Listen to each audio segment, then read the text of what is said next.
a carta do apóstolo Paulo aos Filipenses. Faremos uma breve meditação. Carta do apóstolo Paulo aos Filipenses, capítulo 2, versos 12 ao 18. Nós agradecemos ao nosso diácono Júlio pela preocupação com o louvor, pela assessoria do Bruno também louvando. Deus abençoe, né? Muito bom louvar o Senhor e a gente poder observar novos talentos e dons surgindo na terceira igreja. Deus abençoe nossos irmãos. E nós vamos ler na palavra do Senhor, Filipenses capítulo 2, os versículos 12 ao 18. Faremos a leitura em conjunto. O desenvolvimento da salvação, palavras do apóstolo Paulo, a uma só voz. Assim, pois, amados meus, como sempre obedeceste, não só na minha presença, porém muito mais agora, na minha ausência, desenvolvei a vossa salvação com temor e tremor, porque Deus é quem efetua em vós tanto o querer como o realizar, segundo a sua boa vontade. Fazei tudo sem murmurações nem contenda, para que vos torneis irrepreensíveis e sinceros, filhos de Deus, inculpáveis no meio de uma geração pervertida e corrupta, na qual resplandeceis como luzeiros no mundo, preservando a palavra da vida, para que no dia de Cristo eu me glorie de que não corri em vão, nem me esforcei inutilmente. Entretanto, mesmo que seja eu oferecido por libação sob o sacrifício e serviço da vossa fé, alegro-me com todos vós, me congratulo. Assim vós também, pela mesma razão, alegrai-vos e congratulai-vos comigo. Versículo 15 nos diz: para que vos torneis irrepreensíveis e sinceros, filhos de Deus, inculpáveis, no meio de uma geração pervertida e corrupta, na qual resplandeceis como luzeiros no mundo. Resplandeceis como luzeiros no mundo. Vamos fazer uma oração? Deus, obrigado pela tua santa e bendita palavra, pelos louvores entoados, pelas orações, Senhor, pelas leituras da palavra santa, por esse momento solene, festivo, de culto ao Senhor. Queremos colocar nas tuas mãos cada vida presente, colocar nas tuas mãos, ó Deus, todo o nosso acampamento e a sua igreja agora espalhada na face da terra. Damos-te graça por esse grandioso privilégio e queremos pedir que abra o nosso entendimento, no nome santo do Senhor Jesus Cristo. Amém. Nós queremos dar as boas-vindas aos visitantes. Deus abençoe. São bem-vindos à terceira igreja. Sintam-se bem em nosso meio. Deus possa te abençoar, Deus possa te fortalecer dia a dia. Nós estamos, meus irmãos, no meio de um tempo festivo, uma festividade brasileira, que é o Carnaval.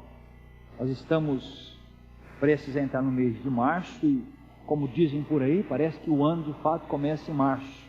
Parece que tudo para e o ano começa em março.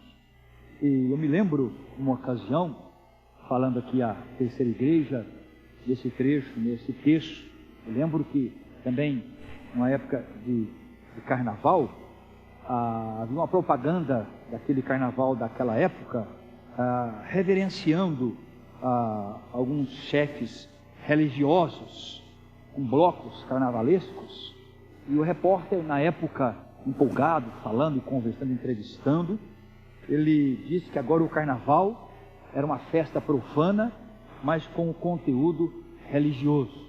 Tinha agora um conteúdo religioso. E eu achei interessante porque não deixa de ser uma grande contradição, porque quando a gente pensa na questão do profano, é exatamente algo contrário à religião.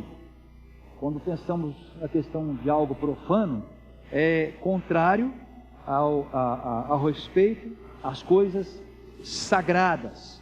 E profanar é tratar com irreverência aquilo que é sagrado. E nessa época, nesse carnaval dessa época, eu me lembro que o enredo da escola trazia o tema religioso: profeta de muitos deuses, profeta de muitos caminhos.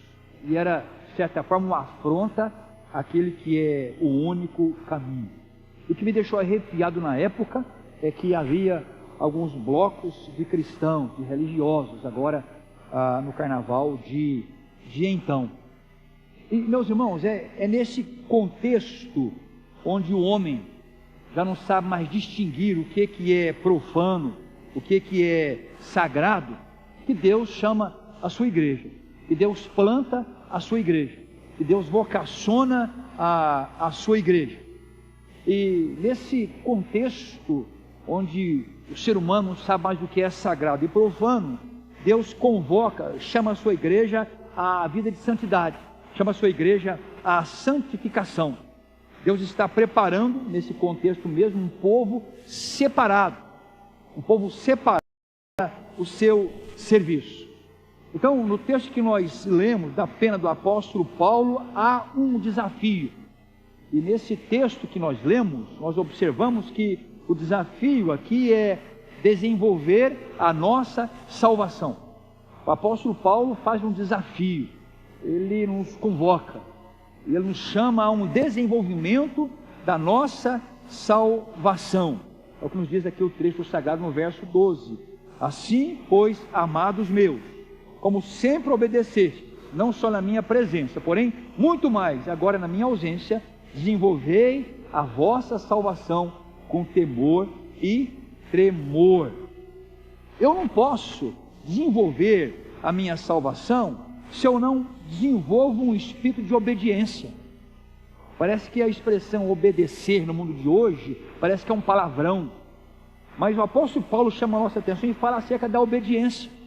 Ele elogia aqui a obediência dos filipenses, o que se relaciona à questão da salvação e na questão da própria vida do apóstolo Paulo. Obediência. E nós sabemos que a palavra de Deus nos diz que o obedecer é melhor do que o sacrificar. Então nós temos um povo versado, um povo doutorado no sacrifício. Temos um povo que sabe exatamente o que é sacrificar, conhece rituais e mais rituais. Temos um povo que trabalha muito bem com o marketing em relação a certos eventos religiosos, sacrifícios e mais sacrifícios, ortodoxias, liturgias, calendários cristãos. Mas nada vai acontecer se nós não aprendermos de fato o espírito da obediência. Por isso, Samuel fala a Saul daquele encontro. Ele diz assim: Saul, o obedecer é melhor do que o sacrificar. Você fez um sacrifício lindo, Saul. Você fez um ritual tremendo. Você arrancou do povo aleluias e glórias, mas você desobedeceu.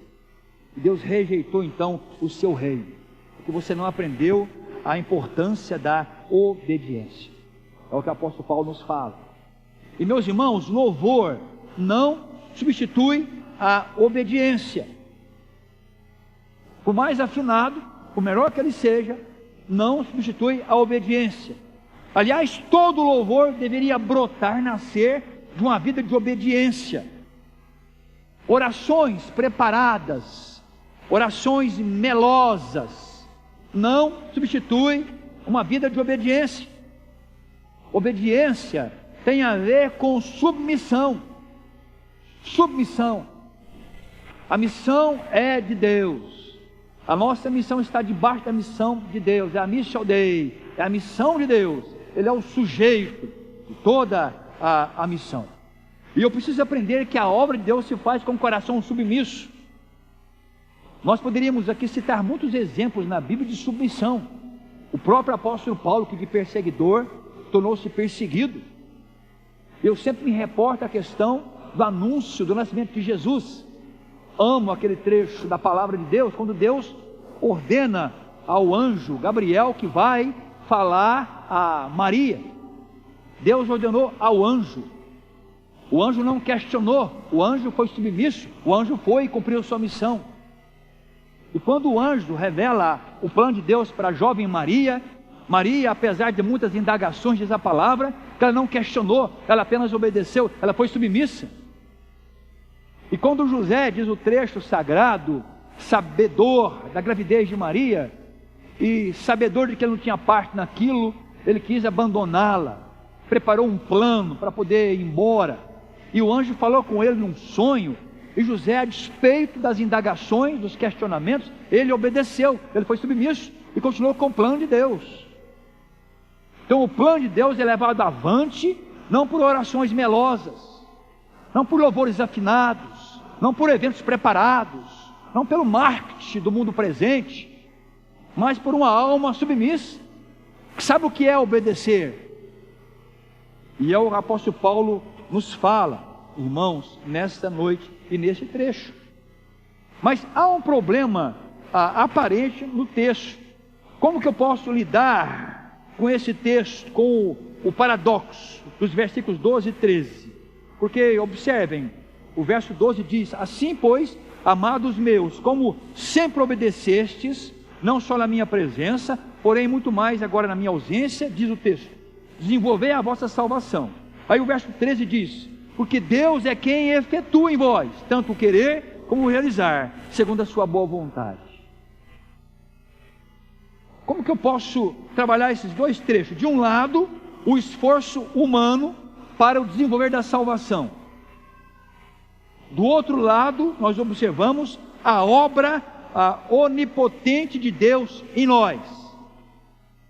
Como que eu posso então trabalhar esse aparente paradoxo? Meus irmãos, naturalmente a lógica diz que se Deus está operando em nós, como afirma o versículo 13, então nós podemos tirar férias. Então nós podemos, ou então nós estamos aqui a passeio, estamos seguros nos braços de Deus, do Deus eterno, e pronto, porque é Ele que realiza toda a obra. Agora observe que esse pensamento, essa atitude, ela impressiona. E a história recente da igreja fala do teólogo alemão Dietrich Bonhoeffer. E ele, preocupado com isso, escreveu no seu livro O Preço do Discipulado a seguinte expressão: a graça barata é o inimigo mortal da igreja. A graça barata é o inimigo mortal da igreja. A questão é que não se dá mais valor às doutrinas, não se dá mais valor à questão do sacramento, do arrependimento, do perdão. Parece que essas doutrinas, elas fazem parte do velho maná do Antigo Testamento. Parece que a onda agora é outra.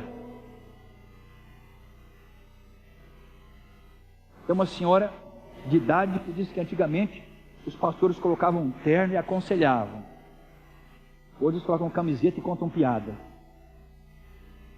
Qual que é a onda? E as doutrinas da palavra? Parece que santificação virou uma palavra amarga. Não posso falar em santificação, em renúncia, em mudança de vida, em transformação, em buscar semelhança com o Senhor Jesus Cristo. É uma palavra amarga. Porque quando eu falo santificação, parece que mexe com os meus quartos escuros. E quando se mexe com os meus quartos escuros, isso me incomoda.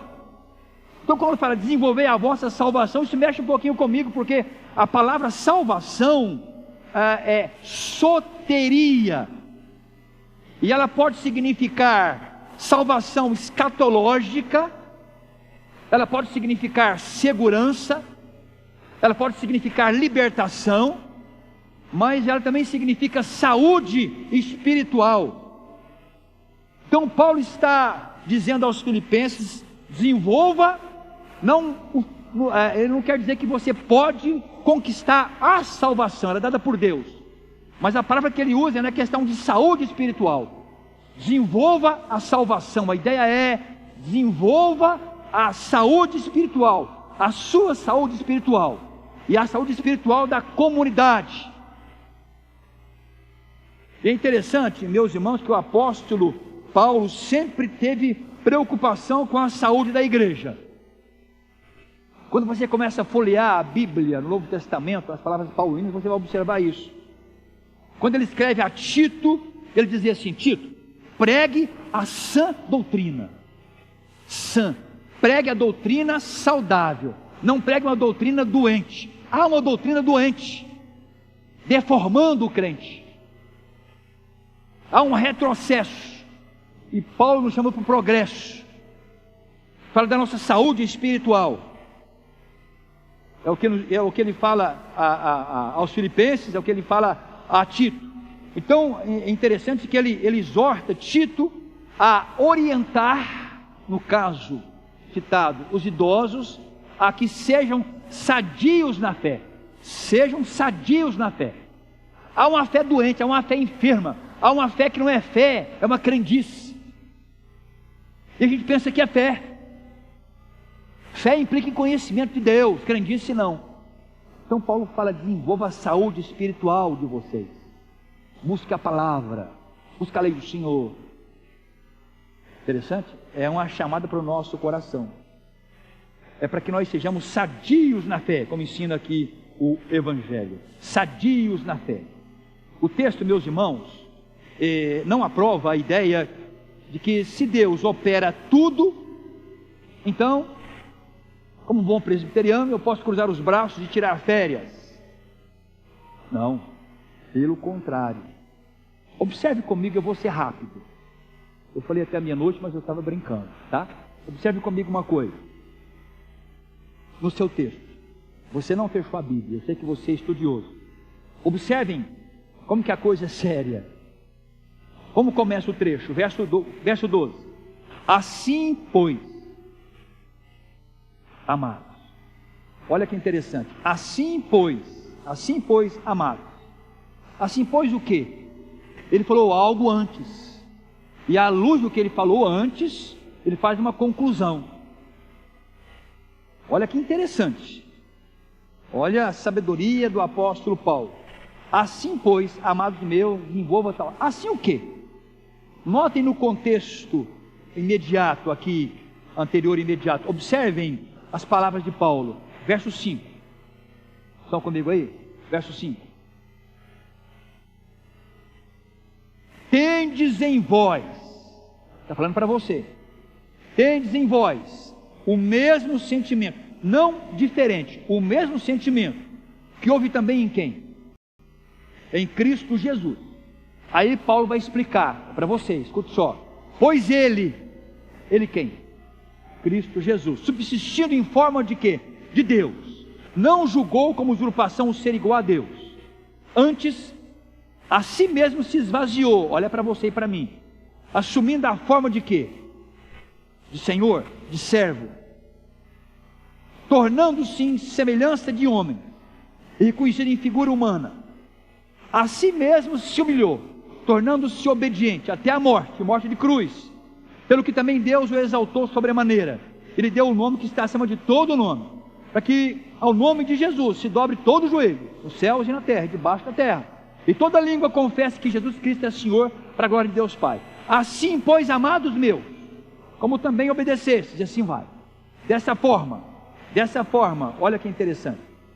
Ele coloca o exemplo do esvaziamento de Cristo, da humilhação, da auto-humilhação de Cristo, e chama você a esse mesmo ministério, a mesma obediência do Cristo, a abandonar a postura de Senhor absoluto e servo.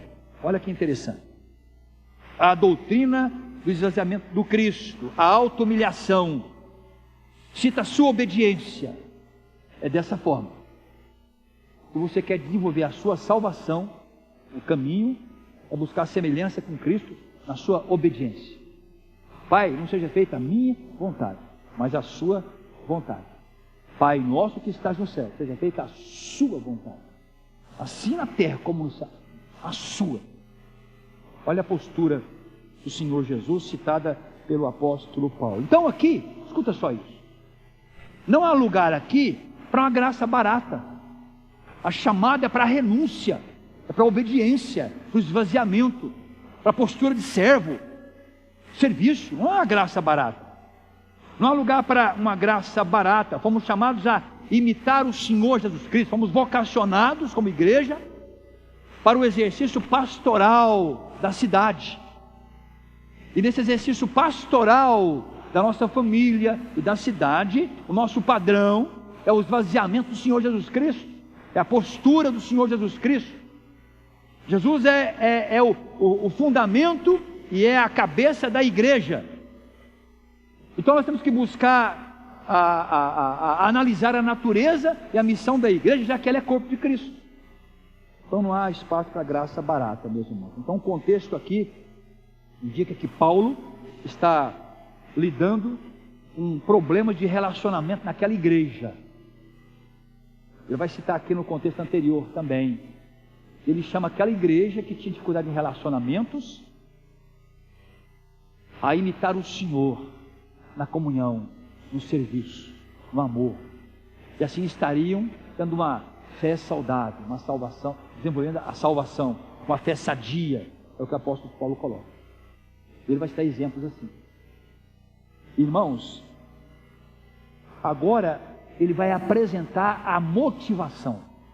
Olha que interessante, no verso 13. Porque Deus é quem efetua em vós tanto o querer como o realizar, segundo a sua boa vontade. O que ele quer dizer? Deus está operando em você. O que ele quer dizer? Deus é um modificador de vontades. Se as suas vontades não glorificam a Deus, saiba que Ele pode modificá-las. Busque o Senhor. Esse é o sentido do apóstolo Paulo na sua teologia. Ele vai falar exatamente sobre isso. Uma santidade desenvolvida no temor de Deus. E é interessante que Paulo, quando escreve, por exemplo, aos Coríntios, na primeira carta aos Coríntios, o apóstolo Paulo, no capítulo 2 da sua primeira carta aos Coríntios, os versos 2 ao 4, o apóstolo Paulo diz assim: e foi em fraqueza, temor e grande tremor que eu estive entre vós. A minha palavra e a minha pregação não consistiram em linguagem persuasiva de sabedoria, mas em demonstração do Espírito e de poder, para que a vossa fé não se apoiasse em sabedoria humana, e sim no poder de Deus. Não era mais a vontade de Paulo, mas a vontade do Senhor. Na segunda carta, no capítulo 7 da segunda carta aos Coríntios, o apóstolo Paulo, ele assim se expressa no versículo 1: tendo, pois, ó amados, tais promessas, purifiquemo-nos de toda impureza, tanto da carne como do espírito, aperfeiçoando a nossa santidade no temor de Deus. Ele vai dizer que nós temos a mente de Cristo. E assim ele vai trabalhando e dizendo que Deus é um modificador da vontade. Eu era um perseguidor da igreja, agora eu sou perseguido pela igreja. Eu nasci de novo. Deus pode dobrar essa vontade que me escraviza e colocar em mim a sua vontade soberana, a sua vontade perfeita no meu coração. E é essa santidade que provoca louvor, deve provocar o louvor. Então Paulo, ele reconhece nas suas palavras a inutilidade das mudanças simplesmente humanas.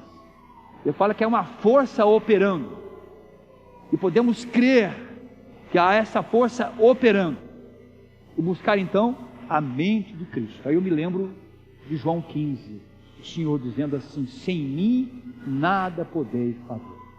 Sem mim nada podeis fazer. Então, sem Cristo, irmãos, atuando em nós pelo poder do Espírito, não haverá avanço na santificação, não haverá progresso na santificação, não haverá um desenvolvimento da nossa salvação, não haverá uma fé sadia em construção.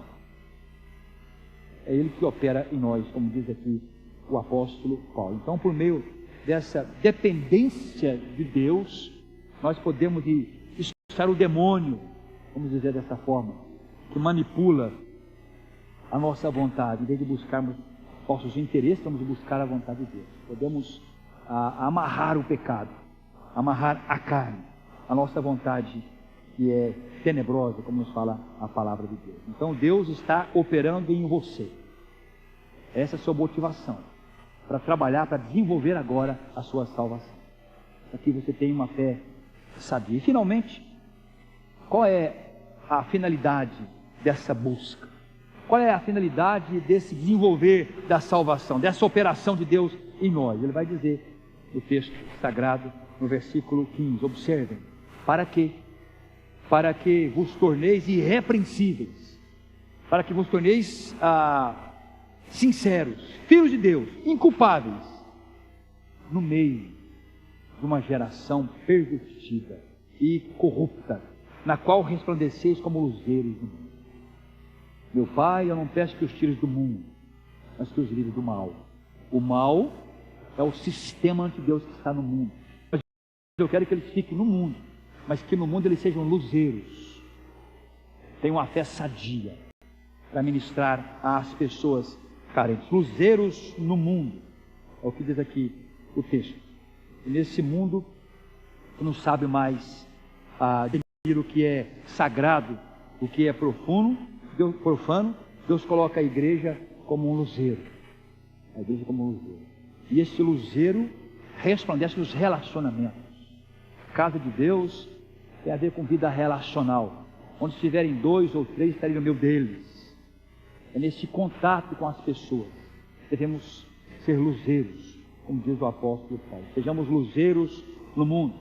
Então a tradução fala que é carregadores de luz, para iluminar aqueles que jazem nas trevas. E somos filhos da luz. Somos filhos da luz. Irrepreensíveis, inatacáveis. E ele vai falar do fruto do Espírito, do nosso caráter. Eu li a tradução da linguagem de hoje, desse trecho, para a gente terminar. E a tradução da linguagem de hoje diz assim: para que não tenham nenhuma falha ou mancha, sejam filhos de Deus, sem culpas, vivendo no mundo de gente pecadora e perdida. No meio dessa gente, você deve brilhar como as estrelas no céu. Somos chamados para isso, buscarmos essa vida santa, como nos ensina o texto. E ele vai, no verso 16, preservando a palavra da vida. Olha que interessante, preservando a palavra da vida. E ele vai dizendo assim, para que no dia de Cristo eu me glorie de que não corri em vão, nem me esforcei inutilmente. Ele vai mostrando a importância da questão do sacrifício. Entretanto, mesmo que seja eu oferecido por libação sobre o sacrifício de serviço da vossa fé, alegro-me com todos vós, e com todos vós me congratulo. Ele chama a atenção dos filipenses para compartilhar a sua alegria sacrificial, nessa caminhada de uma fé saudável. Então, meus irmãos, não há lugar para a graça barata, muito pelo contrário, né? Graça barata para o crente nominal, como chamados ao serviço, à batalha, ao desenvolver da nossa salvação. Então não é suficiente assinar um cartão de evangelização, não é suficiente dizer que você aceita Cristo, dizer que você foi batizado ou repetir uma oração preparada. Isso não significa salvação. É a busca da semelhança com Jesus Cristo. Perguntar a John Stott. John Stott, o que acontece depois da conversão? E ele respondeu: depois da conversão, semelhança com Jesus. Semelhança com Jesus. Por isso Paulo cita o esvaziamento de Cristo, antes de nos confrontar, de nos exortar a desenvolver a nossa salvação, como fala aqui o texto sagrado. Que Deus possa nos abençoar, possa nos fortalecer, e que nós entendamos que Jesus, Ele é Salvador e Ele é Senhor, e que devemos buscar mais e mais essa semelhança com Ele. Desenvolver a nossa salvação é isso, é buscar semelhança com Jesus, e sabedores de que, como fala o apóstolo no versículo 13, é Deus quem efetua a obra em nós. Temos essa motivação, e Ele pode dobrar a sua vontade, Ele pode mudar a sua mente, Ele pode fazer isso. O que Ele quer é que você bata a porta, você coloque o joelho na sua boca no pó e busque essa semelhança com Jesus Cristo. Depois da conversão, semelhança com Jesus. Então, que nesse mundo tenebroso, sabendo que nós somos pecadores também, nós entendamos o nosso chamado, nós sejamos luzeiros nesse mundo. Luzeiros nesse mundo. Então desenvolva a sua salvação, a sua saúde na fé, busca a palavra, o livro antigo, cuidado com as novidades, Cuidado com esse movimento que está crescendo muito por aí. Vamos voltar à boa e palavra de Deus. Vamos voltar ao joelho no chão. Vamos voltar à comunhão. Queremos ser luzeiros no país do carnaval. Queremos ser luzeiros no país da corrupção. Onde? Nos relacionamentos. Onde Deus nos plantou. Na nossa convivência. Queremos imitar o Cristo. O esvaziamento, o amor, a obediência de Cristo ao Pai. Amém? Que Deus nos abençoe. Deus nos fortaleça. Que saímos daqui com essa convicção em nosso coração. Vamos colocar em pé, falar com Deus numa oração. Em seguida vamos cantar o hino.